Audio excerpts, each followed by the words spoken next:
Praise Lord, praise Lord, praise Lord. Hallelujah, hallelujah, hallelujah. सबको जय मसीह की। परमेश्वर, हमारा परमेश्वर जो सबका परमेश्वर है, उसका हुक्म मानना अपने प्राणों से भी ज़्यादा कीमती होना चाहिए। हालेलुया। आज के सुसमाचार के लिए हम सब भाई बहन मिलकर प्रार्थना करते हैं। हे पिता परमेश्वर, खुदावंद खुदा, तूने दिन भर संभाल के रखा, हम आपका धन्यवाद करते हैं, आपकी तारीफ करते हैं। हे प्रभु जी, हर रोज की तरह आप जो वचन देते हैं, हम उसको आपके लोगों के हृदयों में वचन को बीज बनाकर बीज देते हैं। आज भी आपने उसी तरह हमको वचन दिया। हम पितर आत्मा जी की सहायता से इसको आप सबके लिए बोलते हैं। पहले खुद समझेंगे, फिर सबको समझाएंगे।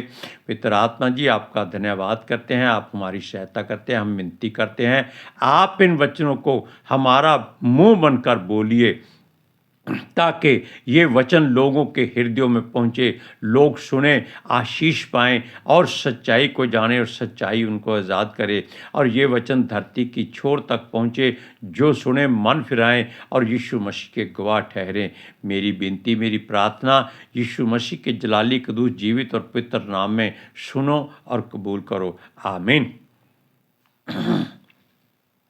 अब हम आपको एक बात इसलिए समझा रहे हैं छोटी सी, कि परमेश्वर का वचन है, जैसे उसमें लिखा हुआ है कि उसके लिए जब हम प्रार्थना करते हैं तो हम सारे मन से, सारी शक्ति से, सारे प्राण से, सारे हृदय से करते हैं। उसमें भी 100% सच्चाई होनी चाहिए। इसी तरह अगर परमेश्वर कोई हुक्म देता है तो इस बात को ध्यान रखिए कि वो आपसे, आपके प्राणों से ज़्यादा कीमती है। क्यों कीमती है? क्योंकि उसका वचन केवल, उसका हुक्म केवल, उसकी आज्ञा केवल एक ही बार कही जाती है। बेशक वो जब भी पुकारता है 2 बार पुकारता है, लेकिन हमें वो जब हुक्म देता है, आज्ञा देता है, ताकीद करता है कि ये काम करो, बस वो दोबारा नहीं कहता, क्योंकि उसको मालूम है कि जो करेगा वो आशीष पाएगा, जो नहीं करेगा वो मरेगा। बस 2 ही ऑप्शन उसमें होते हैं, करो या मरो। इसलिए आप इस बात का ध्यान रखिए कि इस बात को आप सोच लीजिए। कभी आपकी किस्मत अच्छी हुई, आपको खुदावंद या पितर आत्मा जी या प्रभु यीशु मसीह या उसके स्वर्गदूत कभी भी पुकारते हैं, तो शैमुल की तरह अली की तरफ नहीं भागना। केवल उसको क्या कहना है? आज्ञा प्रभु, तेरा दास सुनता है। बोल यहोवा, सुनता तेरा दास, वाणी तू अपनी सुना दे, वचन पे चलना सिखा दे।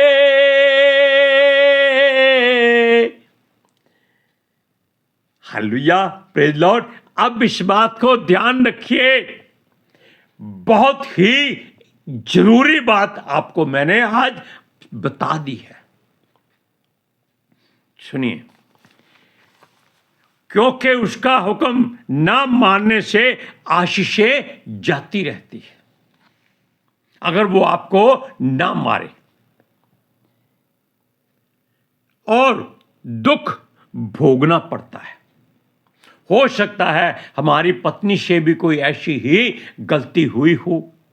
परमेश्वर क्योंकि उससे बातें करता था, उसको दर्शन दिखाता था, उसको अगम बाग देता था, बड़े बड़े दर्शन उसको उसने दिखाए थे कि किसी न किसी बात में उसका या तो मेरे द्वारा कोई क्रोध या गलती हो गई है, या उसके मन में कोई ऐसी बात आ गई है, या किसी क्रोध में वो हो सकती है, उसके मन से वो बात निकल गई और प्रभु ने उसको वो सजा दी हो। हम उस बात से डरते हैं, कांपते हैं कि प्रभु ऐसा दुख किसी और को मत देना। कि 2 साल तक वो ऐसे सीधी सोती रही। आप 10 मिनट से ज़्यादा नहीं सो सकते। हालेलुया। हम परमेश्वर से उस बात के लिए क्षमा मांगते हैं कि जब भी कभी प्रभु तू पुकारना, केवल पुकारना नहीं बल्कि हमें यहाँ से पकड़कर हिला देना, ताकि हमारी तंद्रा टूट जाए और हम आपकी तरफ मुड़ जाए। या यहाँ से पकड़कर उठाना, चोपड़ा उठ खड़ा हो, मेरी आवाज़ सुन। पिता परमेश्वर, ये तेरा बालक, तेरा दास, तेरा सेवक इनकार नहीं कर सकता। क्यों? जीना है और तेरी आशीषों से भरपूर होकर जीना है। सुनिए, किसी दुआ या किसी ऐसी बात से आप पीछे मत हटिए जो आप मांगते हैं। सुनिए, क्योंकि ये सारी बातें व्यवस्था के अनुसार ही होती हैं और उससे दूर नहीं हो सकती। परमेश्वर की व्यवस्था क्या है आप जानते हैं। हमें परमेश्वर के मुख से निकली बात की आज्ञा जानकर मानना पड़ता है। प्यार से, मर्जी से या मजबूरी से या लाचारी से उसका हुक्म अंतिम होता है और आपका मानना जरूरी होता है। Praise Lord, hallelujah. सुनिए, क्योंकि वो अपने हर बात को या तो दर्शन के द्वारा, स्वप्न के द्वारा, नबी के द्वारा या किसी भी तरीके से वो हुक्म देता है। जैसे उसने योना को नीनवे को भेजा कि जाके 1,20,000 लोगों को मेरा संदेश दे ताकि वो बच जाएं। योना कहता है परमेश्वर को इस बात की सुध नहीं है, वो व्यभिचारी लोग हैं, वो नहीं सुनेंगे। वो इस तरफ भाग गया। कितनी सजा उसको मिली आप जानते हैं। केवल वो मरा नहीं, 3 दिन 3 रात वो मगरमच्छ के पेट में रहा और जितना दुख उसने सहा शायद ही किसी और ने सहा होगा। सुनिए, मूसा ने इनकार किया और यहोवा ने उसे नाश करना चाहा और उसके बचाव के लिए, क्योंकि यहोवा ने मूसा को चुन लिया था, उसकी पत्नी सिपोरा को कहा कि अपने बच्चे का खतना कर दे, क्योंकि इसने अपने बच्चे का खतना नहीं किया। उसने फौरन चकमक का पत्थर लेकर बच्चे का खतना किया और पत्थर मूसा के पैरों में फेंक दिया और कहा तू खून बहाने वाला मेरा पति है। क्यों? उसने बच्चे का खून बहाया था। परमेश्वर ने उस बच्चे के रक्त को देखकर उसको जीवित छोड़ दिया। हालेलुया। सुनिए, परमेश्वर ने जो हुक्म उसको दिया था कि मानना है चाहे कुछ हो जाए, मिस्र से अपने लोगों को आज़ाद करा के ले आए और फिरौन उसके साथ हर बात में उसका हुक्म मानेगा। हालेलुया। सुनिए, क्योंकि वो इजरायलियों को आज़ाद करे या ना करे ये जिम्मेदारी परमेश्वर की है। तू जाके मेरा हुक्म फिरौन को सुना दे, क्योंकि वो उनको जाकर कहे कि इजरायलियों के साथ मिलकर वो जंगल में 3 दिन के मार्ग पर जाकर अपने यहोवा परमेश्वर को बलिदान चढ़ाना चाहते हैं। इसलिए उनकी इच्छा, परमेश्वर की इच्छा के मुताबिक इजरायलियों को अपने देश से निकाल दे। छोड़ने का भाव अलग है। वो कहता था इनको निकाल, ताकि वो कसूरवार बन जाए, जिम्मेदार बन जाए। परमेश्वर एक तरफ उसका मन कठोर कर देता था और दूसरी तरफ मूसा को भेजता था कि जा इसको बोल कि मेरे लोगों को आज़ाद कर। और वो उनको छुट्टी नहीं देते थे। आज़ाद करने की तो बात ही अलग थी। उनको मुफ्त में नौकर मिले हुए थे, सब काम करते थे और पैसा भी कोई नहीं मिलता था, रोटी भी कभी कभी नहीं मिलती थी। देखो, फिर भी इजरायली उनके पास रहना अच्छा समझते थे। कैसी उनकी बुद्धि बंद हो चुकी थी। आप वचन को सुनिए, निर्गमन की पुस्तक 6वां अध्याय उसकी 26 और 27वें आयत में ध्यान से सुनिएगा। हारून और मूसा ये ही हैं जिनको यहोवा ने यह आज्ञा दी, इजराइलियों को दल दल करके उनके जत्थों के अनुसार मिस्र देश से निकाल लिया। ये वही मूसा और हारून है जिन्होंने मिस्र के राजा फिरौन से कहा कि हम इजराइलियों की मिस्र से हम निकाल ले जाएंगे। उसने उसको जाकर ऐसा बोला था, वचन में लिखा है कि हम इजराइलियों को मिस्र में से निकाल ले जाएंगे।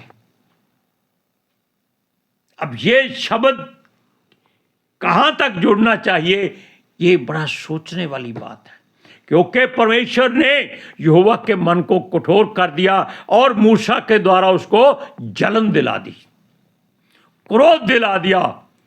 अगर मूसा को परमेश्वर ने फिरौन के सामने परमेश्वर का दर्जा ना दिया होता तो हो सकता है फिरौन उसको उसी समय तलवार से मार डालता। तो वैसे भी उसने कत्ल किया हुआ था और वो भगोड़ा था, और अब क्योंकि वो फिरौन के इसी राजा के साथ पला बड़ा था भाई बनकर, अब भाई भाई का देखो मुकाबला हो रहा है। और सुनिए, ये बात इसलिए बोल रहे हैं कि वचन के हर एक नुक्ते को समझना बहुत मुश्किल है। इसमें हम एक बिंदु भी घटा या बढ़ा नहीं सकते। प्रकाशित वाक्य में लिखा है कि जो कोई इसमें बढ़ाएगा या घटाएगा उसका नाम परमेश्वर की जीवन की पुस्तक में से काट दिया जाएगा। लेकिन हम ऐसी बात ना करें। सुनिए, जब मूसा और हारून को मालूम हो गया कि परमेश्वर का हुक्म मानना आशीष पाना है और इनकार करना नाश को दावत देना है, तब उन्होंने परमेश्वर के आगे अपने घुटने टेके और कहा, हाँ पिता, हाँ प्रभु, हाँ सर्वशक्तिमान, हे मेरे यहोवा, बता हम क्या करें।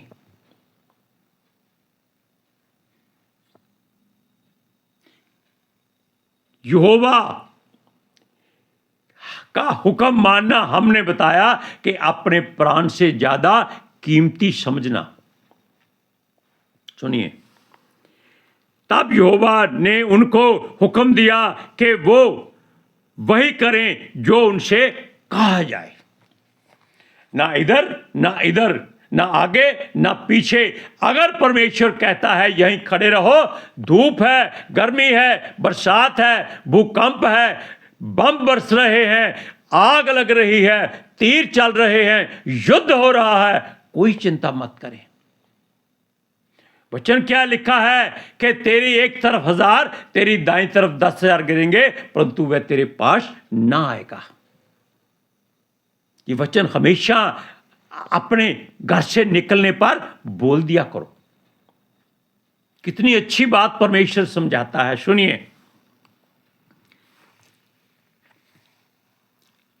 और अब उनका परमेश्वर यहोवा सर्वशक्तिमान के आगे घुटने टेके हुए थे, वह उसी बात को पूरा करने के लिए तैयार थे, क्योंकि यहोवा का सर्वशक्तिमान का हुक्म था कि फिरौन से जाकर कहो कि उनको यहोवा ने भेजा है। आप इस बात पे जान किए, ये सूरज प्रमाणी ने एक बात बताई थी कि पहले उसने कहा मैं जो हूं सो हूं, फिर उसने कहा कि यहोवा के नाम से इस बात को पूरा करो। अब परमेश्वर की मर्जी है, उसमें क्या राज है या क्या नहीं है। एक बात और उसने बताई थी कि परमेश्वर ने ये जो शब्द कहा मैं जो हूं सो हूं, ये उसका नाम नहीं है, उसका नाम है मैं हूं। ये सूरज प्रमाणी ने इस बात का जिक्र किया था। हम बहुत बार सोचते रहे कि ये कैसे हो सकता है। मैं जो हूं सो हूं का मतलब है कि मैं जो हूं सो हूं तुमको इस बात से कोई मतलब नहीं, क्योंकि मेरा नाम है मैं हूं। परमेश्वर है, था नहीं, होगा नहीं, है। हालेलुया। इसलिए उसने मूसा से कहा था कि जो मैं कहता हूं वो करो। वो मूसा अपनी फिर इनकारी करने की कोशिश करने लगा कि वो तोतला बोलता है, उसकी बात कौन समझेगा। मामला फिर वहीं का वहीं अड़ जाता है कि किसी तरीके से परमेश्वर का क्रोध इन पर थोड़ा सा भड़कना जरूरी हो गया है। इस बात को आप देखिए निर्गमन की पुस्तक उसका 6वां अध्याय उसकी 27 और 28वीं आयत में सुनिए।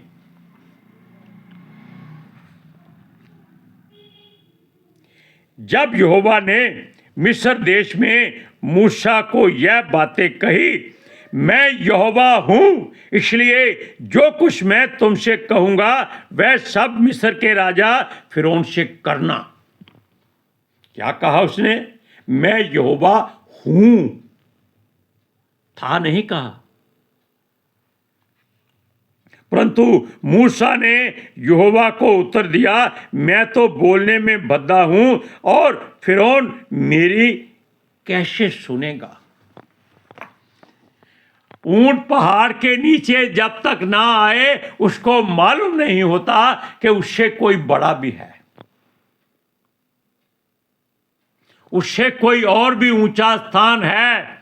वैसे ऊंट दुनिया में अपने आप को ऊंचा समझता है, जबकि जिराफ की गर्दन उससे कम से कम 20 फीट ऊंची होती है। लेकिन जिराफ की कमर नीचे होती है। सुनिए, तब परमेश्वर ने मूसा को अपना उत्तराधिकारी की पदवी दी, जो आपको हमने भी बताया कि उसने कहा फिरौन के सामने वो परमेश्वर के तुल्य ठहरेगा और फिरौन उसका कुछ भी बिगाड़ ना सकेगा और मूसा एक उत्तम पुरुष बनकर उसके पास जाएगा। तब परमेश्वर ने हारून जो मूसा का बड़ा भाई था उसे मूसा का नबी ठहरा दिया। कौन भला? प्रचार करने वाला, अर्थात मूसा का प्रतिनिधि। जो मूसा चाहेगा हारून वो ही फिरौन से कहेगा, उसकी बात को मानेगा और हर बात को सोच समझकर पूरी कर देगा। और मूसा और हारून दोनों ही इजरायलियों को आजाद कराएंगे। ये परमेश्वर का हुक्म है।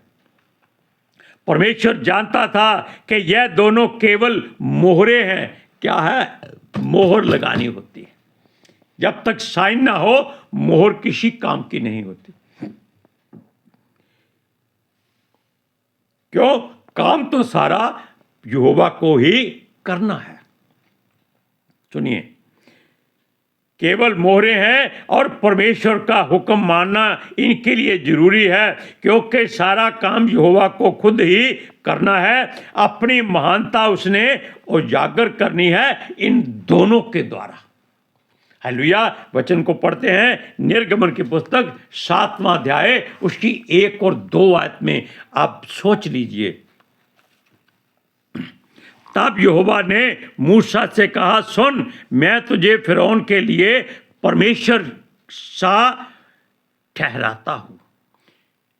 केवल यही वो शख्स है पूरे पवित्र शास्त्र में जिसको परमेश्वर ने अपने तुल्य अपने बैरी के सामने खड़ा कर दिया। यीशु मसीह को क्या कहा था? ये मेरा प्रिय पुत्र है। उसने ये नहीं कहा ये परमेश्वर है। आप पढ़ सकते हैं। मूसा को फिरौन के सामने यहोवा के तुल्य परमेश्वर ने खुद बनाया था। सुनिए, और तेरा भाई हारून तेरा नबी ठहरेगा। जो जो आज्ञा मैं तुझे दूं वही तू कहना। और हारून उसे फिरौन से कहेगा जिससे वह इजरायलियों को अपने देश से निकल जाने दे।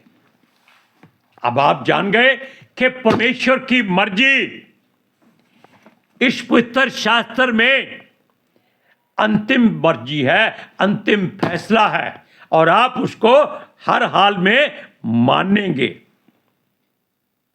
हालेलुया। आज के सुसमाचार के लिए हम भाई बहन मिलकर प्रार्थना करते हैं। हे पिता परमेश्वर, खुदावंद खुदा, बाप बेटा रूह पाक, जो वचन आपने रोज की तरह दिया, हमने पितर आत्मा जी के वसीले उनकी सहायता से आपके लोगों को पहुंचा दिया है, ताकि लोग आपके वचन को अपने हृदय में बीज बनाए और फलदार पेड़ बन जाएं और दूसरों को भी बांटें। आपकी सच्चाई को जाने और सच्चाई उनको आज़ाद करे, ताकि लोग मन फिराएं और धरती की छोर तक यीशु मसीह के गवाह ठहरें। और आप सब पर पिता परमेश्वर यहोवा का अनुग्रह हमेशा हमेशा होता रहे। सबको जय मसीह।